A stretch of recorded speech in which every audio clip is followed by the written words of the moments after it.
Hello all, here at OS and VTXReviews.com. You're watching our video review of the Xiaomi Redmi Note. This is a 5.5-inch phablet device that comes out of Chinese manufacturer Xiaomi, which is a rising manufacturer that's slowly becoming known for producing pretty high-end smartphones, but offering very, very low costs. And the Note is no exception. This is Xiaomi's first phablet device, again with that 5.5-inch screen, and makes it compete with the likes of the Samsung Galaxy Note, but again at a fraction of the price at only $160. What makes this phone so interesting is it has a octa-core chipset on board by MediaTek that is clocked at 1.7 GHz, in addition to 2 GB of RAM, 8 GB of onboard storage that you can expand further, and a Mali 450 GPU that can handle pretty extensive games. So for the money, you're definitely getting a lot, and a phone that packs quite a punch. In terms of construction quality, the phone is quite nicely designed, although made entirely out of plastic around the edges of the phone, and the screen itself is actually coated in a layer of Gorilla Glass. It has a fairly nice weight to it. It doesn't feel too heavy, but it isn't too light either.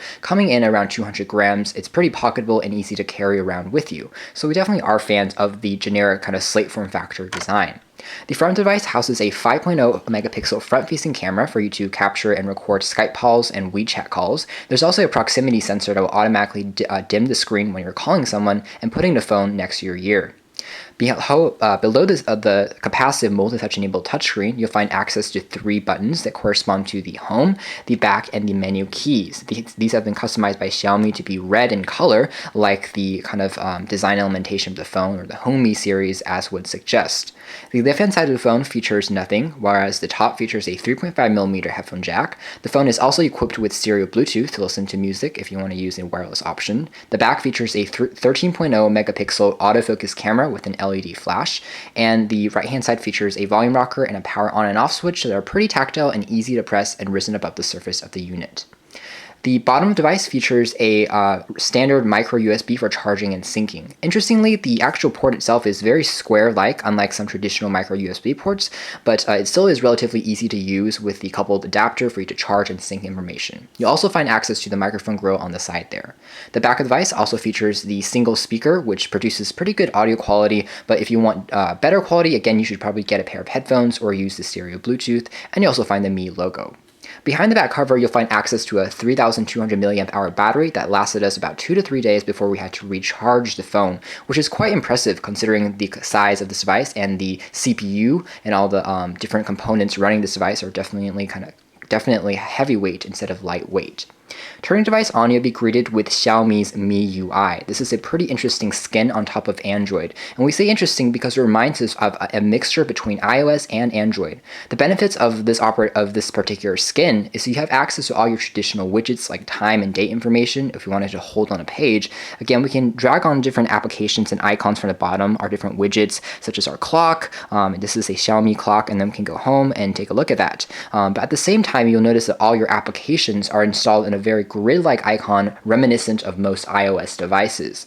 Another interesting decision about MIUI is the exclusion of an app drawer. And that means if you want a unified place to see all your applications, this phone does not provide that. Instead, whenever you add a new application or install a new application from the Play Store, it's going to be automatically installed onto your home pages. And so essentially you have an unlimited amount of home pages just like iOS, but you don't have a universal kind of app drawer to go through. Instead, you just have these pages and panels to slide left and right from.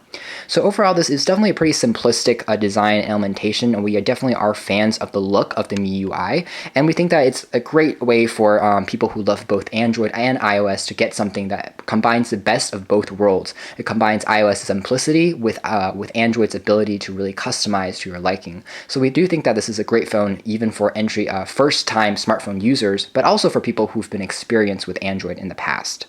Essentially, MIUI also has a very deep level of customization to it. Depending on how much you want to really get into it, you can drag and drop applications over each other to create different folders. In fact, a few folders are already pre-installed, including a tools one, which gives you access to the basic tools from MIUI that have been specially designed by the manufacturer, including a to-do list, a FM radio, a calendar, a clock, and also a sound or a voice recorder. You can then customize and select more applications to install different icons, and then to customize them again, add different applications, and you can tap outside to go out of those folders. So they're pretty easy to use interface overall. On the bottom of the Android handset, you'll find access to 4 different I guess, applications that are more set in place and set in stone. No matter where you are in the UI, you'll be able to have access in the home screen at least to these 4 different applications. They correspond to the phone dialer pad, to your contacts list, to the web browser, which uses the standard WebKit one found on Android, and also a messaging tab for you to create MMS and text messages. Let's take a first look at the actual camera of this device. Again, at 13 megapixels, it's quite an impressive camera and packs quite a lot of pixels and resolution, especially for the money that you're paying for this phone.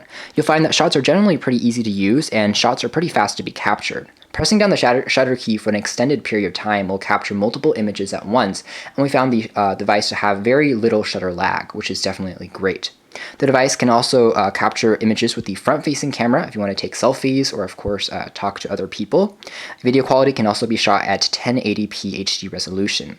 Along the right-hand corner of the phone, you'll find access to a host of different settings for you to adjust the white balance settings, the different filters that you can add, a panorama mode, and some other fancy stuff that you can play around with and edit your pictures with. This is the panorama mode, for example. They also have something called the multi-angle view, which I think is actually very, very similar to panorama, except it's slightly different in terms of how you look at it, but very similar to the experience overall. There's also an automatic smile detection mode onto the software department, where the phone will automatically capture an image after you have smiled, which is pretty nice.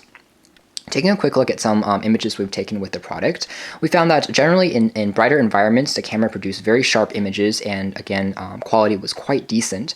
In low light situations, the camera suffered a little bit more in terms of performance, but the LED flash definitely helps to aid the experience overall. We found sometimes, though, that the LED flash was a little bit too bright, and in those instances, we got a little bit of overexposed shots. Still, colors are vibrant, realistic, and you'll find that the device will more than replace a basic point-and-shoot camera for taking those quick shots on the go, on a vacation, or whatnot, and then to send to friends and family via Twitter, MySpace, or any other social online media sites. So overall, a pretty impressive camera, especially for, again, the price tag that you are offered.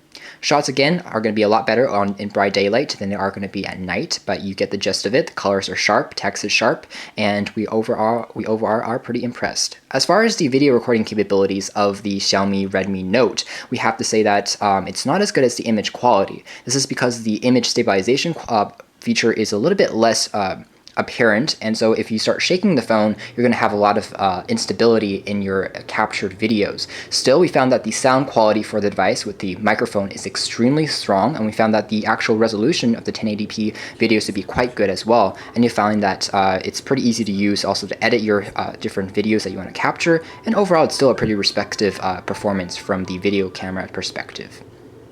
Taking a look at some other applications, you also have something called themes on this particular phone, and you can customize it with different Xiaomi themes.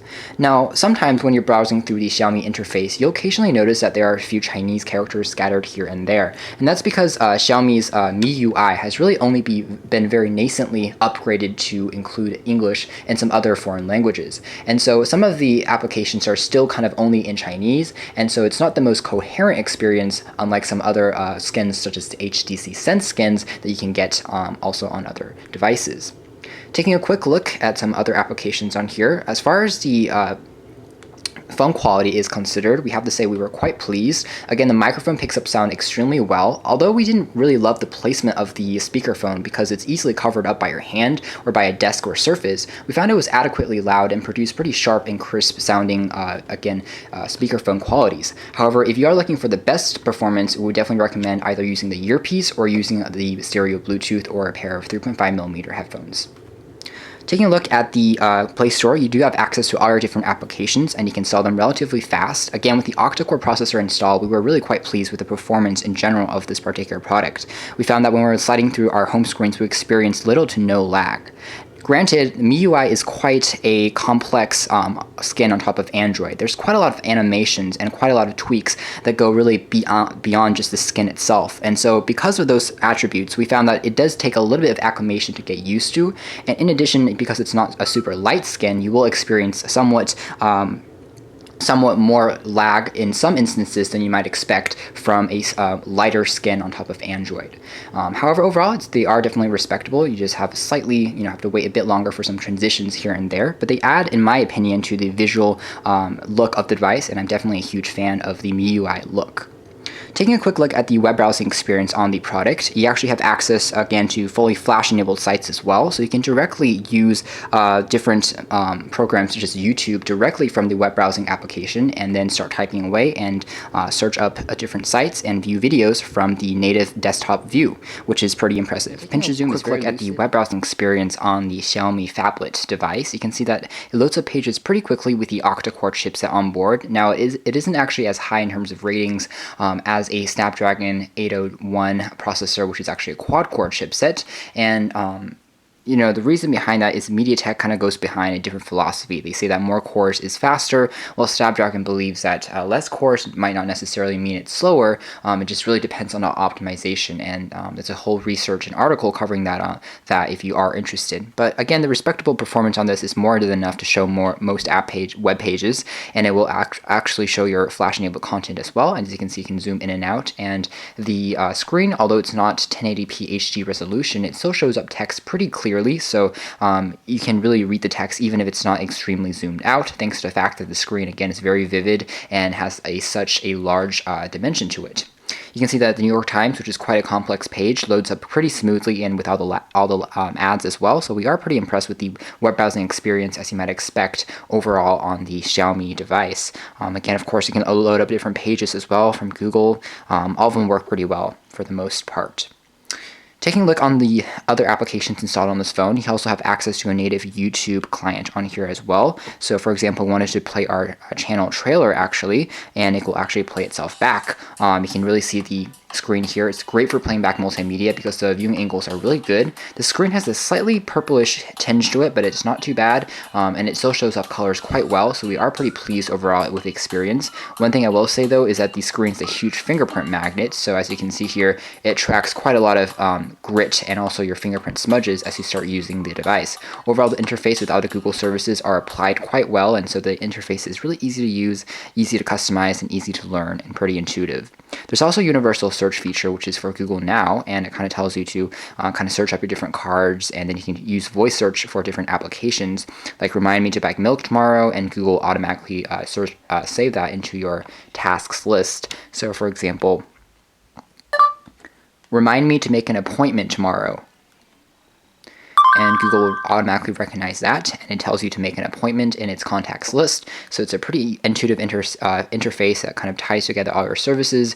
Kind of similar to Siri on Apple, but again, it doesn't talk back to you, but it's still, again, pretty interesting and a nice way to search up your different content. It's a universal search bar as well, so you can also search up content and applications on the phone itself and not just over the web, which is pretty nice. There's also a dedicated Mi Market store, so it kind of pulls services just like Amazon does on their Kindle products. It's slightly different from the Android marketplace, and it has a few more apps exclusive just for the phone, which we found to be pretty interesting. And some other tidbits here and there if we want to take a quick look at the actual experience of, again, gaming on this phone. Again, the GPU and CPU are very, very fast, so playing back your games will basically continue without much of a lag, so we are pretty excited with kind of the experience here. And again, this is Tank Hero, and you see that works pretty well. Again, the screen is very sensitive, and you'll find that the processor is powerful enough, again, to handle most tasks. There might be a little bit of stuttering here and there occasionally, but it really isn't that bad at all, as you can see. So pretty impressive in terms of gaming performance. It's going to run all your applications like Angry Birds and even more intensive ones like Temple Run and Minion Rush just fine, as you can see here. Some other interesting tidbits is that under recommended as a tab, it's where your Gmail is stored. There's also a quick antivirus application that's on there as well. But you can quickly search up your emails and tabs. It's located in a very intuitive and easy to use interface. You can see it's really synced with all the Google services that you might expect to on an Android handset. There's also the newer version of Google Maps installed as well, Google Voice Search, and the regular search clients as well. The email here is just for a standard email. It's not the Gmail client that you saw under recommend. So you can actually put in different emails here like Hotmail, Yahoo Mail, Outlook, and it's going to work as well. Overall, this is a pretty, again, very well-designed interface overall. I think the MIUI offers something that's pretty interesting because it offers a lot of customization for people who are looking for a deep-level customization from widgets to wallpapers to different applications, but it also offers a lot of simplicity in terms of the UI, which is, again, reminiscent of Apple. So it ties in, again, to the best of both worlds for both beginners and advanced users, which we are excited about. Lastly, if we take a quick look at just how the Wi-Fi reception works, again, Wi-Fi reception is very, very strong. I will say that it doesn't seem to be as competitive in terms of the Wi-Fi antenna as some other products out there. So if you already have, for example, 5 or 6 devices connected to a Wi-Fi router, and this is your 8th device on your router, it might get kicked off occasionally. So even though the Wi-Fi reception is really strong and it's really quick to connect, it sometimes gets a little bit weak in terms of staying connected, which is one fault out of a lot of of positive attributes for this phone, which we definitely can oversee due to the price tag and excellent build quality and design. So overall, the Xiaomi Redmi Note is a great phablet device, especially for those on a budget looking for a low-end, or not a low-end, but a low-price device with high-end specs. It offers really beautiful craftsmanship, even though it's made out of plastic. It has a really nice fit and finish and feel in the hand, has an awesome camera on the back, has a very, very quick 8-core processor ranked at 1.7 gigahertz from MediaTek. It's great, has a great GPU chipset on here for playing back games and applications. The accelerometer and all the sensors really add to the web browsing experience as well. Some downsides to this is that despite the fact that the battery life is pretty long, it still might run out a little bit faster than a smaller phone. If you have something like 3.5 inches or 4 inches, it's going to last a little bit longer than this, I think. And also, instead of having a 1080p HD screen, this one has a 720p one. Again, the difference isn't that huge, at least in my opinion, but if you are kind of nitpicky and you want to have the greatest graphics in your games and the greatest graphics in web browsing, it is discernible if you put two devices against one another. So overall, this is a really fast device. It's really powerful. Again, the $160 price tag is extremely competitive, and we are definitely fans of the Xiaomi Redmi Note 5.5-inch phablet smartphone running on Android. Again, it's stylish, it's powerful, and it has really just everything that people should really look for, either if you're looking for your first phablet or if you're looking for one to kind of compete with your current Samsung Galaxy Note. It's just a great device to have because it's also unlocked and you can travel the world with it, essentially. Thanks for watching this video review here at osmbtxreviews.com of the Redmi by Xiaomi, and this is a 5.5-inch phablet device running on Android 4.2 Jelly Bean, which again we can also see just by taking a look at the phone. And we'll leave you with the nice Jelly Bean icon here. Thanks for watching here at osvtxreviews.com and also OS Tech News.